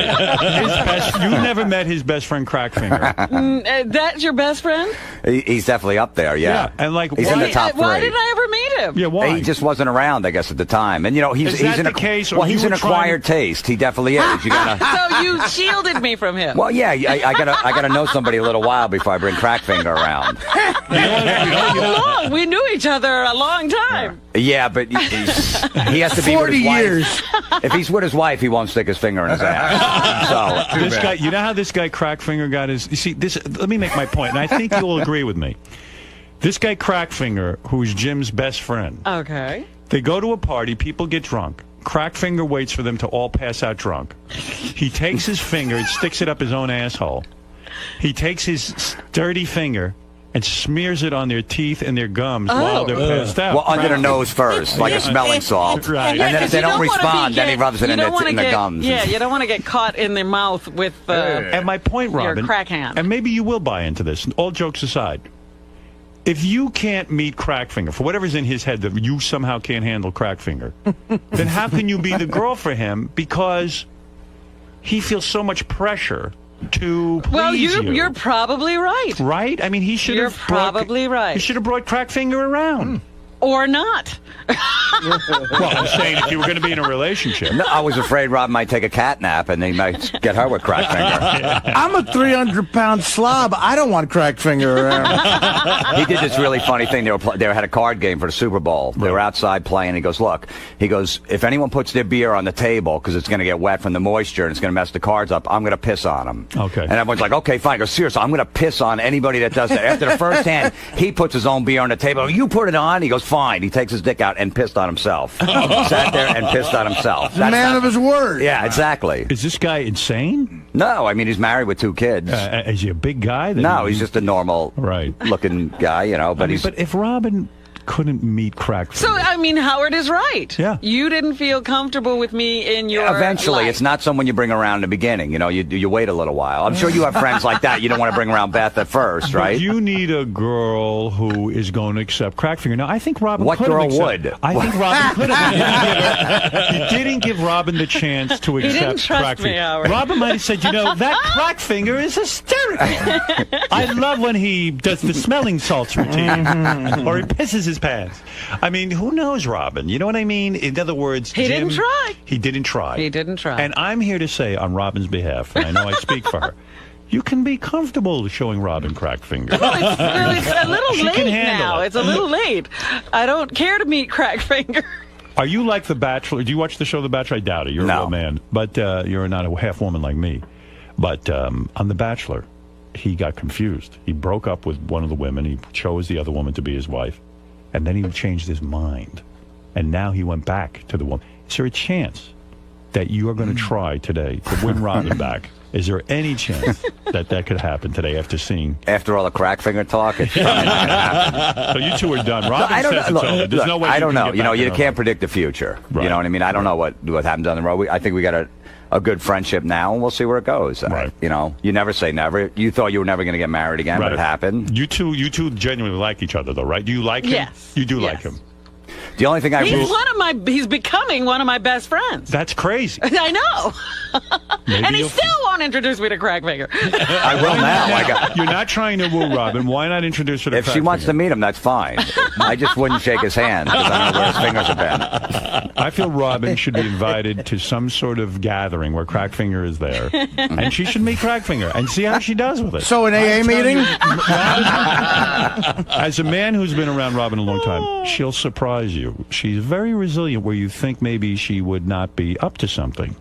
So this is a good thing. No, that was one thing about Robin. She can hang wherever. That's you know what I right. mean? And maybe I had that preconceived notion that she can't. She can sit in the back of a comedy club, some shitty comedy club, and just chill. I was a little nervous about that at first. I'm like, I can't bring her here, this and that, but she was fine. Everyone has an image of Robin that she's some highfalutin, woman. She is willing to slum it, so to speak. You are. You're calling Jim slumming? Well, come on. Look at Jim. Where do you think Jim's going? No, you got a Were you point. ever afraid that Robin would be attracted to Crackfinger and start dating him? He is very handsome. He is a handsome and he's a guy. funny dude. Yeah. Well, I'm glad you two guys are able to be in the room together and laugh and be friends. I'm sure you're very happy about that. It would probably be better if it was more uncomfortable. I sense there's some discomfort, though. I do sense discomfort. Between me and George. Yeah. There is discomfort in the room. How are things going? How are things going professionally? It's going great. I got a show on VH1 Classic. No kidding. Yeah, called That Metal Show. It will start the second season this Saturday night, 11 o'clock. Oh, yeah. No, is that what you're doing with Eddie? Yeah, Eddie Trunk and Don Jameson. It's a good show. And what goes on that show? It's like a best damn sports show, period, but for hard rock and metal music. We sit around and talk. It's really very funny because they talk about heavy metal music, but in a way, it's a sporting event. Oh, I saw one No episode. kidding, I'll watch it. It's great. I saw an episode. They start talking about obscure. No, he was the third bassist of Megadeth. And the crazy audience knows more than they do. It's good. It's a niche audience that watch it. You've always been into heavy metal. Yeah, I right? like the hard rock and metal. Yeah. Right. You go to what show did you go to recently? Slipknot. Slipknot. Yeah. I mean that's me and hardcore. Richard. Yeah. Do you? They will have arguments on the show about who has the better fan, Rush or the Kiss Army. Yeah. Oh, that's good. Yeah. Now, Robin, is it difficult for you to watch Jim's show? Why would I watch it if it was difficult for me to watch? Doesn't it bring up romantic feelings, the good times? No. I enjoy the show. Do you ever sit there and watch and go, oh my God, he was inside of me? Oh, no, I don't say that to myself. You never say that? You never say that to yourself? No. When you sit here and look at Robin, do you ever go, remember that time in bed and I was inside of you? And I mean, I do that when I watch Howard TV. It is weird to be in the room with someone who is inside of you. But me, I totally forget. I do too. I wipe it out. When I see people I used to be with, they're like old friends. I don't remember any of that stuff at all. Wow, I guess I wasn't that good. No offense. But the best the most special sexual experience you have, you think would sort of be in the room. Can you remember it and say, there's the man who gave me that experience? You can't do that. There's the man that shit on me. Well, now that you are trying to put it in my head, I won't go there. Right. It's always weird, but you two are very adult. I like that you. We work weren't through it. always. It was a little tough. Yeah, but that's while. good. That's healthy. You see, I never do that kind of stuff. Like Robin could get angry and you can get angry, and then you talk about it and you work things through. I don't do that. Well, actually, I get angry and Jim talks things through.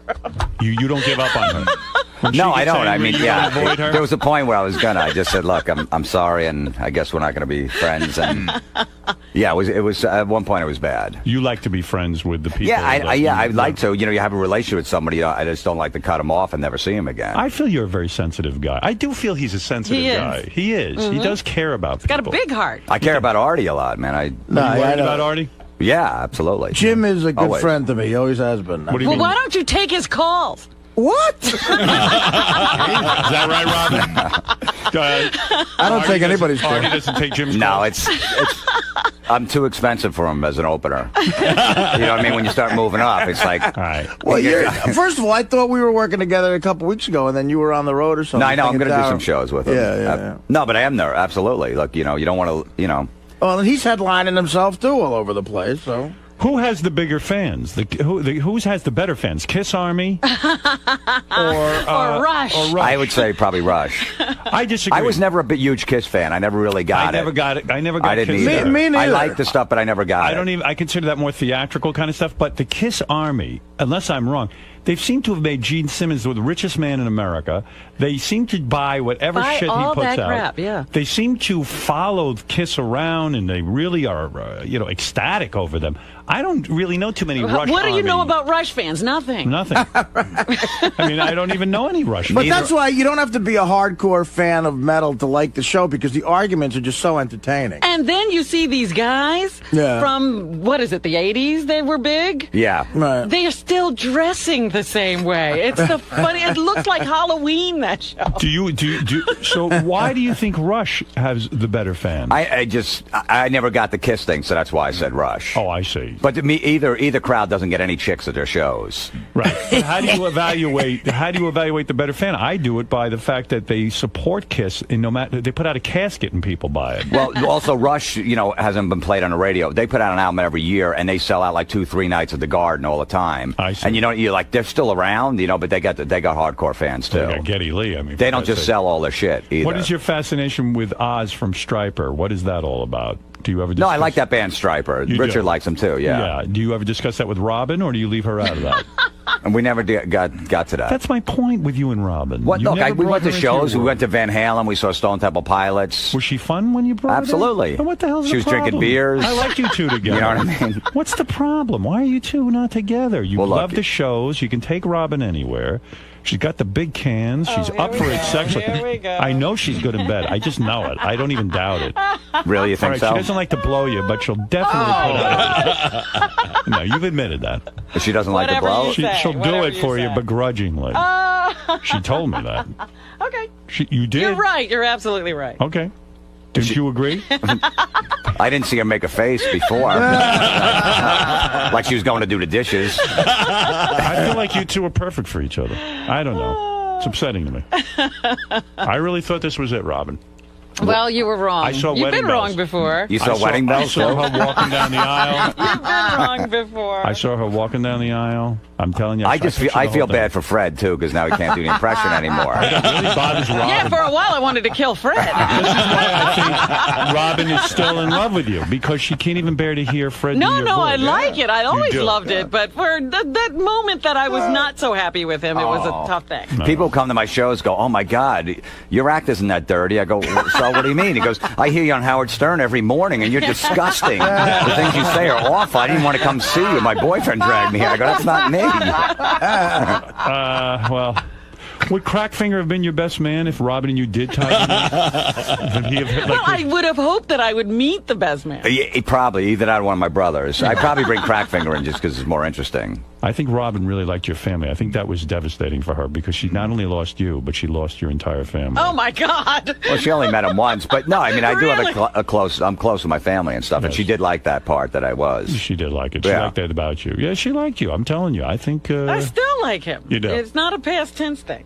I think the back door is open. If The you wanted back to crawl door? If you wanted to crawl in the back door. Which back door? She locked the front door. I don't mean the ass. I'm talking about literally. Robin is closed off to George you. is confused. But who knows? George, her back door. He's like, "Whoa, who's?" I thought when you were talking about Rush, you were talking about Rush Limbaugh. No. Dear George. George, don't you think the two of them were a good couple? I think so. I think they're lovely. Even now, I mean, I sense warmth, more than warmth. The real We have a great deal of affection for each here. other. That's it's not a secret. Roy, I mean, Roy. Roy. My buddy Roy's in the You just called him Roy. My friend Roy's in the dresser. Do you think I look gay with this turtleneck on? That's what I want to know. I think you look very good.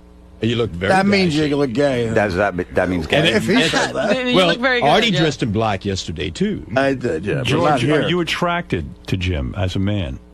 You know, I'm attracted to beautiful people. Is he beautiful? Man or woman. Yes, he's very attractive. Right, Robin. What would you do to him? What would you blow him? Well, Robin doesn't like blowing. I think, Robin, I don't need to tell you. George, I got an extra orifice on my neck open. So. I got to tell you, so Jim put out a new Terrorizing Telemarketers Volume 5, believe it or not. We play his stuff Good all Lord. the time. In fact, when we started the channels, I think Jim was 90% of the programming, because we always played his phony phone calls. But I heard this one. This is a great premise. I'm going to, if I may, I want to play a clip from Please. this. So the premise of the telemarketing series with Jim Florentine is that whenever these telemarketers call his house, he fucks with them. Yeah. He goes out of his way to get them to call. So this I thought was rather brilliant.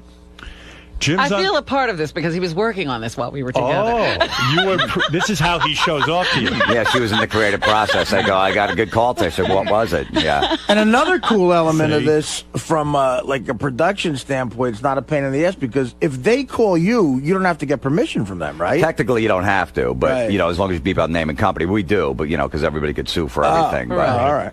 So listen to this. Jim gets a call from a telemarketer, and he, in the middle of it, there's a guy from the phone company working on the pole outside who interrupts the phone call and starts to advise Jim during the telemarketer's pitch. That's Don Jameson, my buddy Don. Oh, is that Don? Yeah, Okay. yeah. Well, this is great. This is really good. Enjoy this one. This is from Terrorizing Telemarketers, Volume 5, Jim Florentine.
Pretty good, huh? Wow. That's a good one. So clearly, during your time with Robin, you became your most creative. This is your masterpiece. This is your Leonardo da Vinci That was my moment. Sergeant Pepper. Right. Yeah, when you're with somebody, you're married or whatever, that's when you're most creative. You Right. got that side of your life. Did you thank Robin on the new CD? Did you say my inspiration, Robin? Is there any mention of Robin on the new CD? There was no thanks to nobody on the CD. but Nobody. She knows. Right. Well, Robin, I feel you were his Yoko during this. She almost broke up me and Don Jameson, my partner. Well, congratulations on the new TV show on That Metal Show, premiering this Saturday night at 10 o'clock on VH1 Classic. 11. Oh, it says Saturday night at 11 on VH1. Didn't I say that? You said 10. I did? Gee, where the hell would Are I you say getting feeling like dyslexic over there? I think something's wrong with me today. Yeah, we got Black Sabbath, we got Metallica this season, Queensryche. You mean they're coming Anthrax, on? Yeah, all those guys. Yeah. Metallica's coming well, on. Well, Lars, we did an interview with Lars. Yeah, right. we have Black Sabbath coming in today. We're taping our last shows today. Wonderful. Well, let me tell you something. You are at your most creative. And I think it had something to do with Robin's influence, but I can't prove it, and not that she's looking for anything, but I want to say that myself. So you're saying if I do a Telemarketers Volume 6, I should get back with her? Yes. Yeah, I do. I think this is your best work yet. I mean, there's a trillion funny phone calls on this thing, and you can get that at jimflorentine.com. Did you and Robin ever develop pet names for each other? I never heard you referred to as Honey or any pet name. Did you? Was she always Robin and you were always Jim? Yeah. Is that right? Sometimes she would slip and call me Howard. Yeah. What a shame. Yeah, a couple times in the bedroom. You know what? That's a sweet nothing. Yeah. She'll never get over me. So you really think that she dated me because she likes you and she kind of like, all right, he's a funny guy, and if I can't think have Howard, that It Robin. was a transference thing. I said, oh, another funny guy. I think the hell that's Robin's life is that she's in love with me, and no man compares to me. I mean, you came close. But right, she thought, all right, he's close enough. He's a funny guy. Right, but unfortunately, she will never have the true love of her life, Howard. I have you every day. I don't need you. See, if you were willing to change your name to Howard and pretend to be me and put on a big wig, you could have. I'd ignore you the way I ignore him. Right. You don't think Robin could get into your lifestyle, going to bed at 8 o'clock every night? Oh, she'd love it. Not traveling. She goes to bed late and travels. That's not my. She does. I know. I mean, we'd stay up till about like 10:30, 11 o'clock. Wow. Before she had to go to work. Wow. That's unbelievable. And then she gets up all fired up. Do you think it's from those coffee enemas that she's caffeinated heavily? Well, eating healthy and taking care of yourself definitely gives you the energy. Did you ever see her take an enema? You never saw that. I put one in. You did. Now there's a revelation. He offered, I told her it was a coffee. Did he offer? I told her it was a coffee enema. It was something else. Hey, here's a coffee enema for you, honey. Don't turn around. Well, listen, I guess I'm happy for you guys. You seem like you're over one another and still remaining friends. That's incredibly mature. George, let that be a good lesson to everyone, that you can be friends with the person that you break up with. A lot of times people get very immature. And these two have proven. Why did you address that to me? Well, because I don't think. What is he saying about you? Because I know you when don't you believe. and Brad break up? George has confided in me. He doesn't believe people could be friends after they break up. He thinks if Brad breaks up with him, it would never be the same. They would not be friends. It would not be the same, but I'm sure we could be friends. I know. I'm just kidding with you. And I can't imagine us breaking up. He could have addressed it to you or me, and he knows I'm empty inside. Well, cuddle him up, and I could adjust to a lot of things. Oh, well, thank you. Jesus Christ. I've adjusted to you. I know. Were you turned off to Jimmy's big balls, Robin? Oh, here we go. I never noticed his balls being particularly big. They're big. All right. You spent more time with him, obviously, Let's than whip I out did. that sack. There was a few years it was definitely overblown. It looked like I had elephantitis. Right. But they went down for some reason. Really? Yeah. I saw the elephantitis balls. Yeah, you saw the last month of elephantitis. I think Robin's it's the been Joyce known to- Kilmer rest stop. Robin's been known to hang around a few men and basically make their balls get smaller. What are you guys doing seeing his balls? He showed it to me at a takes rest pictures. stop. Oh, really? Yeah, that's his thing. You go displaying yourself. Well, yeah, if you got something big, you might as well show it. If I had a big dick, I'd be showing everybody. Why not? He's got big balls. Do you But like that, What's George? big now? George, do you like Are big you ready balls? to display? You're getting a proposition, George. I mean, George, do you Yes. like big balls?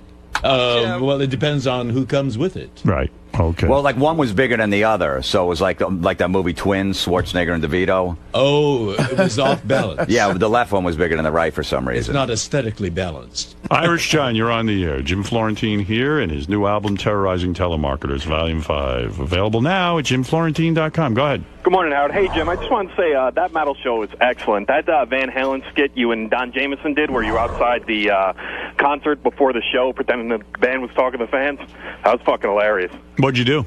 We told the fans outside the Garden at Van Halen, you could see him on a closed-circuit TV. We had a camera. I go talk to him. You ask him any question, they'll answer the question. So we had fake earpieces in. And one guy's like, we just want to say, Eddie, you're a great guitar player, and I like you. He said, Eddie, what that guitar you played on the first album, where is it? I haven't seen it since. I'm like, Eddie said, "Why'd you bring that up? Someone stole that guitar. Now he's all pissed off. He's like, I'm sorry." I'm like, I go, Eddie just left the room, and now the next ask Alex something. He goes, Alex, you're a great drummer. He's like, why'd you say that? There's a lot of good drummers out there. He goes, well, I just was saying something. And by the end of the bit, everyone was out of the room. The whole band. He scared the whole band away. I go, look, security wants you to put your ticket up to the camera because they want to see where you're sitting. The guy's like, should I run? And the guy just ran away. He ran away. He ran away because he scared the whole band away. And Don Jameson started making out with some fat chick, like this big, fat, disgusting chick. I don't know what the premise of that was. Well, no, because I said, David Lee Roth, you want to come backstage? Dave will give you a backstage pass. He's like, yeah, definitely. I go, okay, you have to make out with my co-host and you get a backstage pass. So Don made out with like 6 chicks. It was great. That's unbelievable. It was great. They were willing to audition. They were willing to actually make out with Don in order to get to David Lee Roth. They made out with 6 of them. And then afterwards they go, we're only joking. Right. And they don't mind. They didn't mind. At least and Don got 3 numbers. Unbelievable.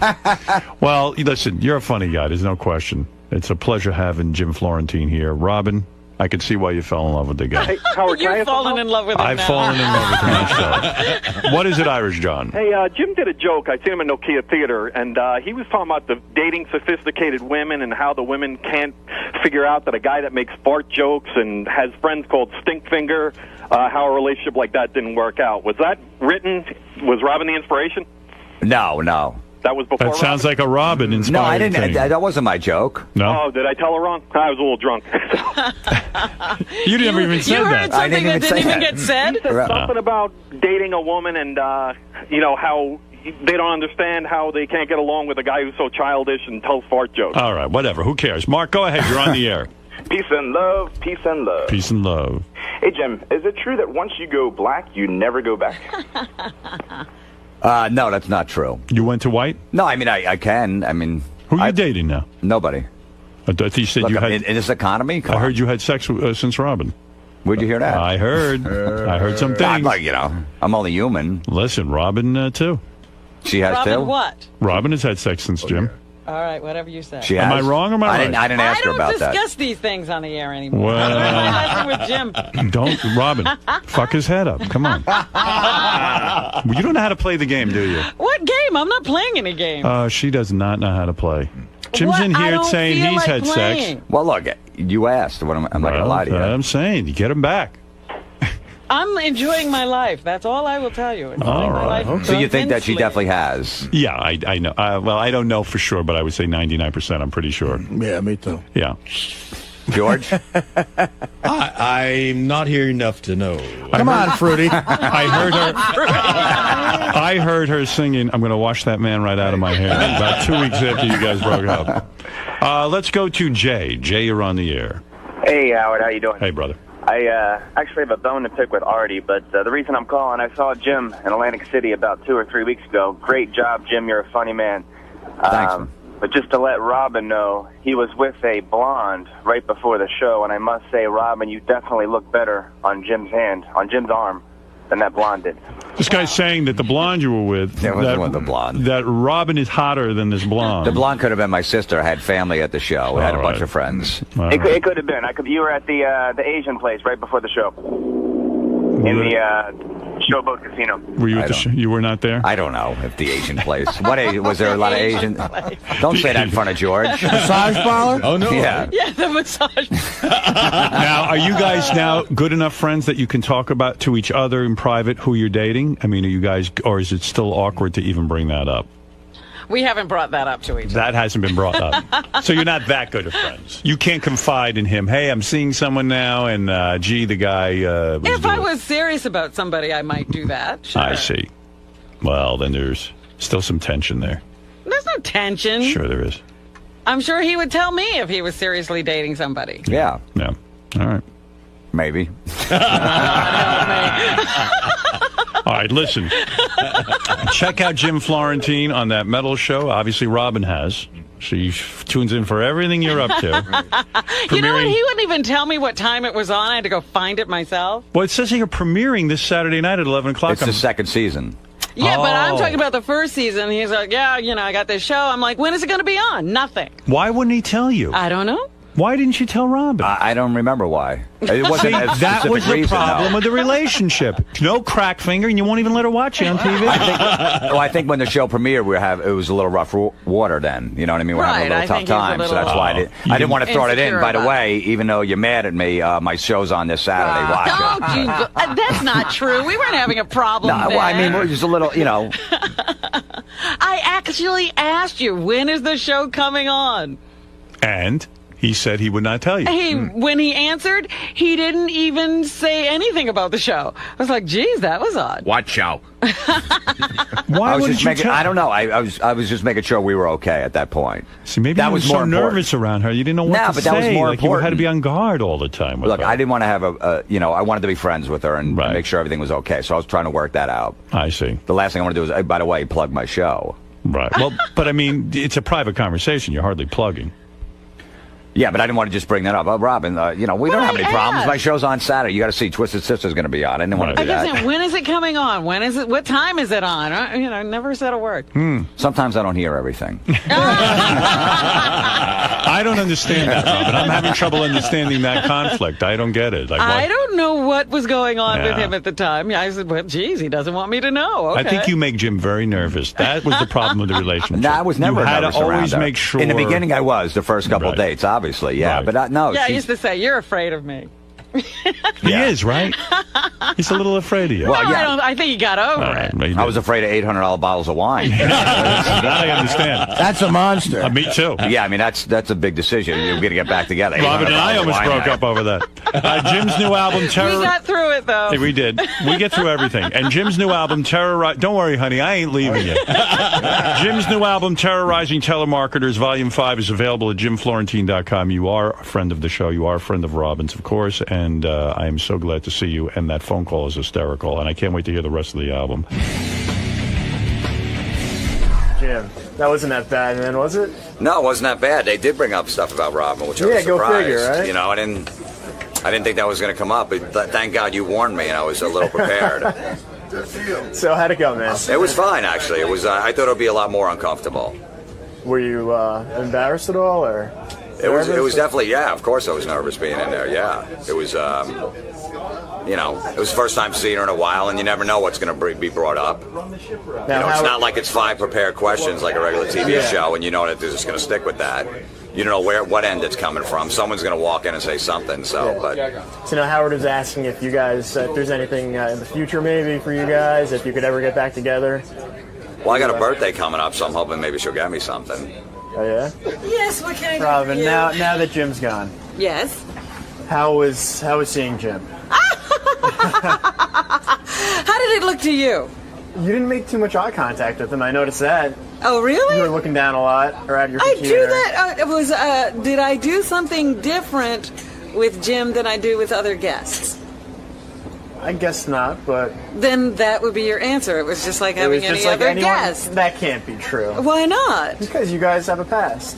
So I have a past with a lot of guests that come in here. You don't have a past with, say, Jimmy Fallon that was on today. No. Not like that. No, I don't. You're right about that. Ah. But why would I treat Jimmy any differently? We see each other. We talk all the time. So it was good seeing Mr. Florentine Yes, again? it was good seeing Mr. Florentine. Was it awkward at all? No, I told you. I don't we believe- see I don't each buy other. that. I do not buy that. Well, I can't help you then. I'm sorry if I can't supply you with the truth you want. All right, he seemed a little nervous. Yeah, He I was. guess. He told me he was nervous. I think he was. He told me he was going to be nervous. Why he would- said, why would you geez, think- I know this is going to be a little nerve-wracking, and I said... You don't see why he I wasn't? wrote him an email and I said, when are you coming in? And he was like, yeah, it's going to be a little nerve-wracking, but I'm sure it'll be fine. And I said, I was asking so I know when to get nervous. I'm not nervous at all. So you don't understand why he would be nervous? Oh, he doesn't do this every day. Oh, okay. So you're maybe it's a used to big it, thing yeah. for him, yeah. All right, so it was good seeing him, though? Yes, absolutely. You're glad he It was- came by? I'm glad he came by. I'm glad he... I'm a host of Late Night with Jimmy Fallon. I'm here because I fucking love Howard Stern. You excited to be back, man? Yeah, I'm so excited. I want to see Artie, Robin. It's going to see Fred. This is going to be really cool. I always like coming in here, saying hi. I brought my guitar. What do you do with the guitar playlist? I don't know. I might play a song. I don't know. Every time I'm here, I usually play something. So Nice, maybe man. if they want it, if they want it. If they don't, I don't have to play it. But I'm psyched. It's good to see everybody. So what do you think you're going to talk about today? Your new show? Yeah, probably. What's Yeah, going talk on? about the new show. See what's going on. We just started 2 days ago. We're only 2 days in. So we had my first show had De Niro, and we had Justin Timberlake last night. We had Tina Fey, and then tonight we got Cameron Diaz, and we have Clap Your Hands, Say Yeah, Billy Crudup. Sounds like things are going pretty well so far. It's good. It's a grind. It's a grind. It's a total, it's a job. And I never really had a 9-to-5 job. It's 9 to 9 now, so it's actually really long. And now I'm a morning person, so it's weird. But I'm growing up, Cool, man. All right, man. We'll see you in there. Cool, man. Thanks for having me here. Hey, Jimmy Fallon's here. He just started his late night talk show. I just read an excellent review of it. He is making the rounds. He's out there promoting. He's getting behind it. Look at this guy. All right, Jimmy. Look at you. You look good, man. I thought you were going to be all burnt out working so hard. Yeah, I made an all-nighter. I didn't go to sleep yet. You had it really good. I mean, you were in a holding deal for a while where NBC basically said to you, look, we want you to replace Conan. It seemed like 100 years away. Yeah. And you were getting paid to essentially wait in the wings until you got your talk show to take over Conan O'Brien's slot.